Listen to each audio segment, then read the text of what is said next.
சித்த வேதம் 34ஆம் நாள் தொடக்கம். ஆன்ம நேய அன்பர்கள் அனைவருக்கும் ஆத்ம வணக்கம். வேலூர் சித்த வித்தை தவ மையத்தின் சார்பில் நம்முடைய ஞானபிதா ஜெகத்சோதி சுவாமி சிவானந்த பரமஹம்சர் அவர்கள் உலக மக்கள் நலன் கருதி உருவாக்கிய சித்த வேத தத்துவத்தை உங்களின் செவிகளுக்கும் சிந்தனைக்கும் பயன் தரும் வகையில் தினம் தினம் வழங்கப்படுகிறது. அதன் தொடர்ச்சியாய் இன்று 34ஆம் நாள் தொடக்கம். ஆனால் அது நூலாக கட்டிய பசை அதனுடைய உற்பத்தி ஸ்தானமாகிய நூல் உண்டாக்கி கொண்டிருக்கின்ற இடத்திலிருந்து தானே அற்றுப்போனதாலாகும், செத்து போனது. ஆனால் தன்னுடைய சக்தியாயிருக்கிற பசையான நூலை வெளியில் விடாமல் உள்ளிலேயே வைத்து கொண்டிருந்தால் ஒரு காலம் நசிக்கிறதில்லை. அதை தன்னுள்ளே நிறுத்தாமல் வெளியில் விட்டதினாலாகும் அதற்கு நாசம் வந்தது. அதை போலவேதான் நமக்கு கர்மம் என்று சொல்லுகிறது வாயுவாய் இருக்கின்ற நூலாகும்.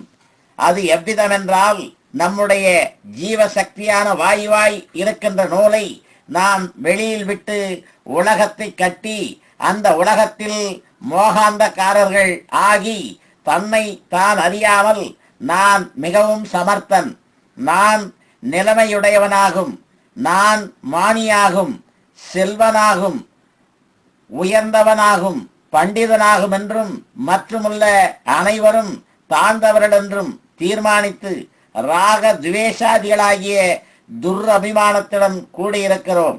ஆனால் மேல் சொன்ன பிரகாரம் முன் சொன்ன 8 காலியைப் போல நாம் கட்டிய உலகத்தை நாமே அழித்து நமதுள்ளில் லயிப்பித்து சுஸ்தமாய் இருக்கவும் செய்கிறோம். அந்த சந்தர்ப்பமே நீர் தூங்குகிறதென்று சொல்லுகிற நிலைமை. அந்த நிலைமையில் நமக்கு உலகம் இருக்கின்றதோ? உலகம் இல்லை. அதென்ன காரணம்? தன்னுடைய சக்தி தன்னில் அடங்கி சொஸ்தமாய் இருக்கிறது கொண்டு. பின் எப்பொழுதாகும் உலகத்தை காணுகிறது? தனது சக்தி தன்னிலிருந்து வெளியே வந்து வியாபித்த போது. அது எவ்விதமென்றால் முன் சொல்லிய 8 கால் பூச்சி எவ்விதம் தன்னில் இருக்கின்ற சக்தியான பசையை வெளியில் விட்டு நூலாக்கி வலையாகிய உலகத்தை கட்டுவதும் அழிப்பதும் செய்கிறதோ அதே பிரகாரம்தான் நாமும் நம்மிலுள்ள ஜீவசக்தியாய் வாயுவாய் கர்மமாய் இருக்கிற நூலை வெளியில் விட்டு உலகத்தை கட்டவும் அழிக்கவும் செய்கின்றோம்.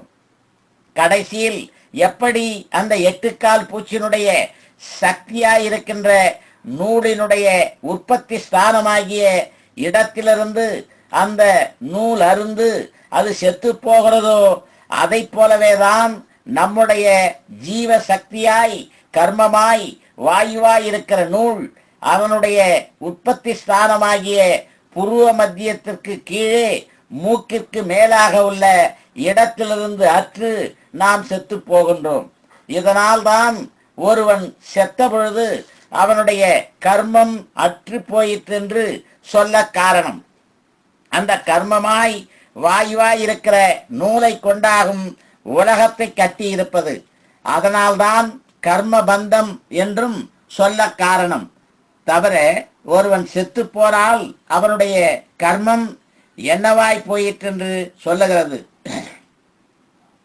அவனுடைய கர்மம் முடிந்து போயிற்றென்றாகும்.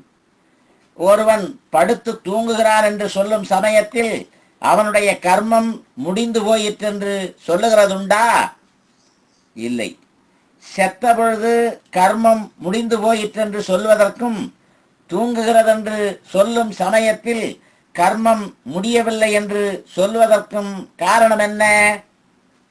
செத்த பொழுது வாயு அதனுள் கதாகதம் அதாவது நடனம் செய்கிறதில்லை.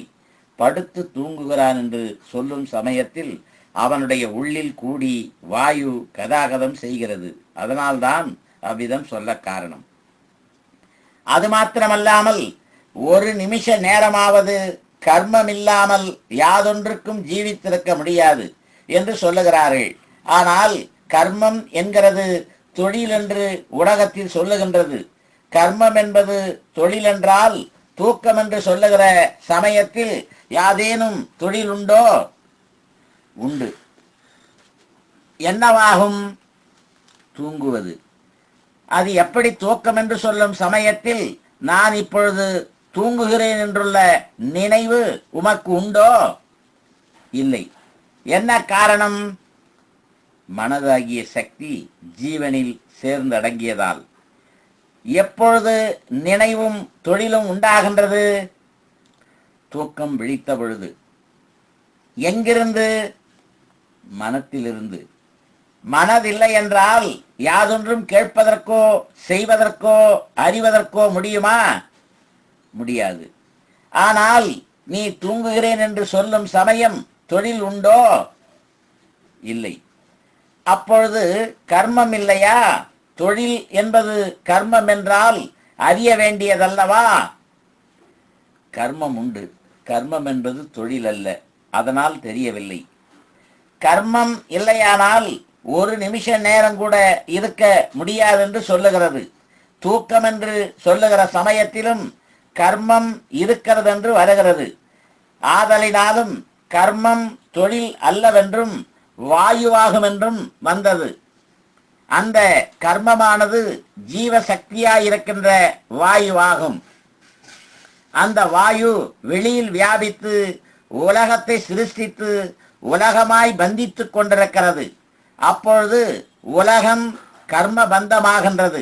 எப்பொழுது செத்து போகின்றோமோ அப்பொழுது வாயுவாய் இருக்கிற கர்மம் முடிவாய் போகிறது. அது கொண்டாகும் கர்மம் தீர்ந்து போனதென்று உலகம் சொல்லுகிறது. அதனால் உலகம் என்கிற விஷயத்தை பந்தித்திருக்கின்ற கர்மமாய் வாயுவாய் இருக்கிற சக்தியை அந்த பந்தத்திலிருந்து வேறுபடுத்தி தன் உள்ளிலேயே நடத்தி அதனுடைய உற்பத்தி ஸ்தானமாகிய ஆகாசத்தில், அதாவது பிரம்மரந்திரத்தில் சேர்த்து ஒன்றுபடுத்துவதற்காகும் மோட்சம் என்று சொல்லுகிறது. இதாகும் கர்ம யோகம். கர்மம் என்பது வாயு, யோகம் என்பது சேர்த்தல். கர்ம யோகம் என்பது வாயுவின் சேர்த்தல், அதாவது வாயுவினுடைய உற்பத்தி ஸ்தானமாய் ஆகாசமாய் இருக்கிற பிரம்மரந்திரத்தில் அது சேருகிறதாகும்.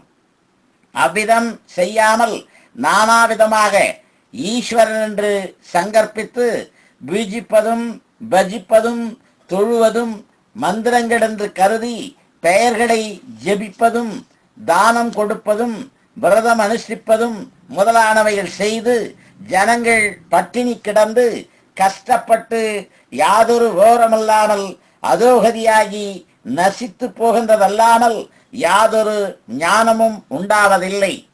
ஞானம் உண்டாக வேண்டுமேயானால் முன் சொன்ன பிரகாரம் செய்ய வேண்டும்.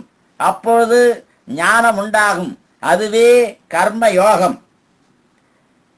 சித்த வேதம் அத்தியாயம் 9. சிஷ்யன்: குருவே, உலகத்தில் இதுவரை கருதியதற்கு நேர் விரோதமாக இப்பொழுது கற்பிக்கின்றீர்கள். பஞ்சபூதங்களை பற்றி சொன்னபோது அகங்காரம், மனம், ஜீவன் இவைகள் ஆகும். பிரம்மா, விஷ்ணு, சிவன் என்று சொல்லியிருக்கின்றீர்கள் அல்லவா? ஆனால் உலகில் பரம்பரையாக சொல்லி வருவது மும்மூர்த்திகளாகும். சிருஷ்டி, ஸ்திதி, சம்காரம் செய்வதென்றும் அதில் பிரம்மா ரஜோகுணம் என்றும், விஷ்ணு சாத்வீக குணம் என்றும், சிவன் தமோகுணம் என்றாகும். அதனால் இவ்விஷயத்தை பற்றி தெளிவுபடுத்தி சொல்லித்தர வேண்டுமாய் கோருகிறேன். உலகம் என்பது உண்மை தத்துவத்திற்கு விபரீதமாய் உள்ளதாகையால் விபரீதமாய் தோன்றுகிறதாகும். அதை பற்றியும் பிரம்மா, விஷ்ணு, சிவன் இவர்கள் யாராகும் என்று வைத்தால் அவரை பற்றியும் சொல்லுகிறோம். பிரம்மாவானது அகங்காரமும், விஷ்ணுவானது மனமும், சிவனானது ஜீவனுமாகும் என்பதனை பற்றியும் 5ஆம் அத்தியாயத்தில் விவரிக்கப்பட்டிருக்கிறதல்லவா? அதல்லாமல் மேல் சொல்லிய மும்மூர்த்திகள் 3 குணங்களாகும் என்றும் அந்த குணங்கள் தாமசம், ராஜசம், சாத்வீகம் இவையாகும் என்றும் சொல்லி இருக்கிறதல்லவா? நன்று. நாளைக்கு தொடர்வோமா? ஆத்ம